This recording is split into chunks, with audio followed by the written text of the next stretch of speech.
తులసీదాస్ జయంతి సందర్భంగా హనుమాన్ చాలీసా పుట్టుక ఏ విధంగా ఏర్పడిందో ఈ వీడియోలో తెలియజేస్తాను. తులసీదాస్ రామభక్తుడు.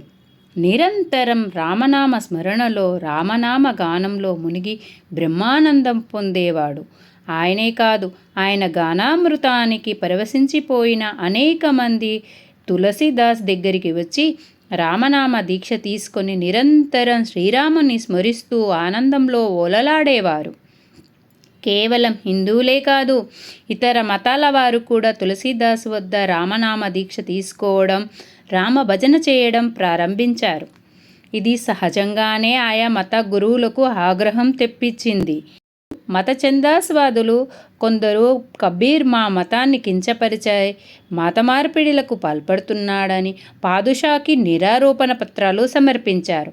ఆ పరిస్థితులలోనే ఒక సంఘటన జరిగింది. ఒకరికొకరుగా జీవించి చిలకా గోరింకల్లాంటి జంట ఒకటి ఉంది. అతను హఠాత్తుగా కన్ను మూశాడు. అతని భార్య దుఃఖ వర్ణనాతీతము. కంటికి మంటికి ఏకదారిగా ఏడుస్తూ శోకమూర్తిలా ఉన్న ఆమెను చూసి అందరికీ మనసు అర్థమైంది. కానీ ఎవరు మాత్రం ఏమి చేయగలరు? పోయిన ప్రాణం తెప్పించే శక్తి ఎవరికి ఉంది? అంత్యక్రియలు సన్నాహాలు చేశారు. భర్త శవాన్ని తీసుకుపోనీయకుండా అడ్డుకుంటున్న ఆ అమ్మాయిని బంధుమిత్రులు కలిసి బలవంతంగా ఆపగా శివయాత్ర ముందుకు నడిచింది. కానీ కొద్దిసేపటికే ఆ అమ్మాయి పట్టుకున్న వారిని వదిలించుకొని పరుగు పరుగున శివయాత్ర సాగే ప్రదేశానికి చేరుకుంది. అప్పటికి ఆ శివయాత్ర తులసీదాస్ ఆశ్రమం ముందు నుంచి వెళుతోంది. ఆ ఆశ్రమం చూడగానే ఆమెకి ఏమనిపించిందో, తన భర్తను బ్రతికించగల మహానుభావుడు అక్కడే ఉన్నాడనుకుందేమో. ఆ ఆశ్రమంలోనే భక్తుడు శ్రీరామచంద్రుని అనుగ్రహం వల్ల తన శోక రూపమాపగలడనుకున్నదేమో. ఏమనుకుందో ఏమో గాని ఆ అమ్మాయి హఠాత్తుగా ఆశ్రమంలోనికి వెళ్ళి తులసీదాస్ పాదాల మీద వాలి శోకించింది. నుదుట బొట్టు, చేతులకు గాజులు మొదలైన సౌభాగ్య చిహ్నాలతో ఉన్న ఆమెను చూసిన తులసీదాస్ దీర్ఘ సుమంగళి భవ అని దీవించాడు. ఆ దీవెనకు ఆమె మరింత శోకించింది. సౌభాగ్యవతి, ఎందుకు నువ్వు ఇంతగా బాధపడుతున్నావు? కారణం చెప్పమ్మా అని అనునయంగా పలికాడు తులసీదాస్. నా బోటి నిర్భాగ్యురాలిని దీర్ఘసుమంగళి భవ అని దీవించారు స్వామి. మీ బోటి మహానుభావుల దీవెన నిష్ఫలమైంది కదా అంటూ కుమిలిపోయింది ఆ ఇల్లాలు. శ్రీరామచంద్రుడు నా నోట అసత్యం పలికించడమ్మా. ఏం జరిగిందో చెప్పు అని అడిగాడు తులసీదాస్. మా ఆయన చనిపోయారు. ఆ వెళ్తున్న శవయాత్ర ఆయనదే. ఇక నా సౌభాగ్యమునకు అర్థమేముంది అంటూ బోరుమంది ఆ అమ్మాయి. తులసీదాసు హృదయం జాలితో నిండిపోయింది. ఆయన వెంటనే ఆ శవయాత్ర దగ్గరికి వెళ్ళి శవవాహకులను ఆగమన్నాడు. వారు ఆగిపోయారు. ఆ శవం కట్లు విప్పి ఆ రామభక్తుడు రామనామాన్ని జపించి తన కమండలంలోని జలాన్ని శవం మీద జల్లాడు. అంతే, అద్భుతం జరిగింది. శవంలో జీవం వచ్చింది. అటు ఇటు కదిలి కళ్ళు తెరిచాడు. చైతన్యవంతమైన అతనిని చూసిన అతని భార్య ఆనంద బాష్పాలు రాలుస్తూ తులసీదాసు పాదాలపై వాలిపోయింది. బంధుమిత్రులు ఆనందంతో ఉబ్బితబ్బిబ్బయ్యారు.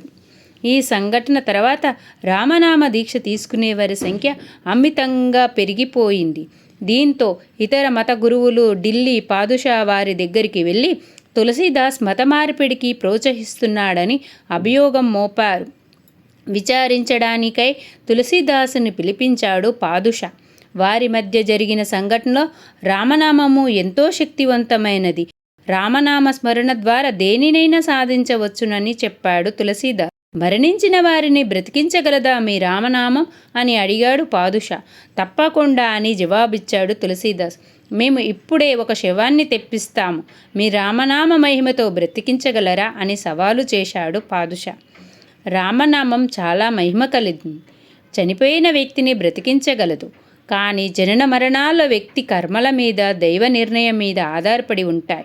వాటి విషయం మానవ మాత్రులమైన మనం కలిగించుకోవడం తప్పు కదా అన్నాడు తులసీదాస్. ఇన్ని మాటలు వద్దు. రామనామానికి మహిమ లేదని చెప్పు, లేదా శవాన్ని బ్రతికించు, అంతే అని కఠినంగా ఆజ్ఞాపించాడు పాదుషా. రామచంద్ర, ఇదేమి పరీక్ష? రాజు కన్నెర్ర చేస్తున్నాడు. అంత మాత్రాన ఇతను చెప్పిన పని చెయ్యలేను కదా. రామా, ఈ విపత్తు నుండి నీవే నన్ను రక్షించాలి. రామా అని మనసులో వేడుకుంటూ కళ్ళు మూసుకొని ధ్యాన నిమగ్నుడయ్యాడు. తులసీదాస్ సమాధానం చెప్పకపోవడం, కళ్ళు మూసుకొని ఉండటం, కనీసం తన తప్పు ఖాయమనుకోవకపోవడం, శరణు వేడకపోవడం ఇవన్నీ పాదుషాకి కోపం తెప్పించాయి. తులసీదాసు నీ బంధించమని ఆజ్ఞాపించాడు. తులసీదాసు వైపు సైనికులు కదిలారు. మనస వాచ కర్మన త్రికర్ణ శుద్ధిగా తనను నమ్మే ఆ భక్తునికి, ప్రతిక్షణం రామనామ స్మరణ చేసే తన సేవకునికి, ప్రాణాపాయ సమయంలో కూడా తన మీదే భారం వేసిన ఆ మహానుభావునికి అపాయం చుట్టుముడుతుంటే రామభద్రుడు ఊరుకుంటాడా? తక్షణమే తన సైన్యాన్ని పంపించాడు. ఎక్కడి నుండి వచ్చాయో తెలియదు గాని వందల వేలుగా కోతులు అక్కడికి వచ్చాయి. సైనికుల మీద పడి వారి దగ్గర ఆయుధాలను లాక్కొని వారి మీదికే గురిపెట్టాయి. సభికులు, సైనికులు, పాదుష ఎవరూ కదలలేదు. ఏ కోతి మీది నుండి కరుస్తుందో అనే భయంతో సభికులు భయాందోళనకు గురయ్యారు. సభలో కలకలం రేగింది. ఆ సవ్వడికి కనులు తెరిచిన తులసీదాసుకు సైనికులకు ఆయుధాలు గురిపెట్టిన వానరులు కనిపించాయి. అవి కోతులు కాదు, రామదండు. తులసీదాసు ఆశ్చర్యంతో ఆనందంతో చుట్టూ పరికించాడు. ఎదురుగా సింహద్వారం మీద కూర్చొని అభయస్తాన్ని చూపుతున్న ఆంజనేయుడు దర్శనమిచ్చాడు. తులసీదాస్ భక్తిభావంతో తన్ముడయ్యి స్వామికి చేతులు జోడించి స్తుతించాడు. ఆయన నోటి నుండి అప్రయత్నంగా అశువుగా జయ హనుమాన జ్ఞాన గుణసాగర అంటూ హనుమాను స్తుతి ప్రవహించింది. అదే హనుమాన్ చాలీసా. తులసీదాస్ స్తుతికి హనుమంతుడు ప్రసన్నుడై ఆ భక్తుని అనుగ్రహించాడు. నాయన, నీ స్తుతితో మరింత ప్రసన్నం చేసుకున్నావు. బిడ్డ, ఈ మూకను సంహరించాలా, తరిమి కొట్టాలా? నీ కోరిక ఏమిటో చెప్పు, తీరుస్తాను అని అన్నాడు. స్వామి చేతులు జోడించి భక్తిగా తలవాల్చాడు తులసీదాస్. స్వామి, ఇప్పటికే ప్రాణాల చేతిలో పెట్టుకున్న వీరి గురించి నేనేమీ అడగను.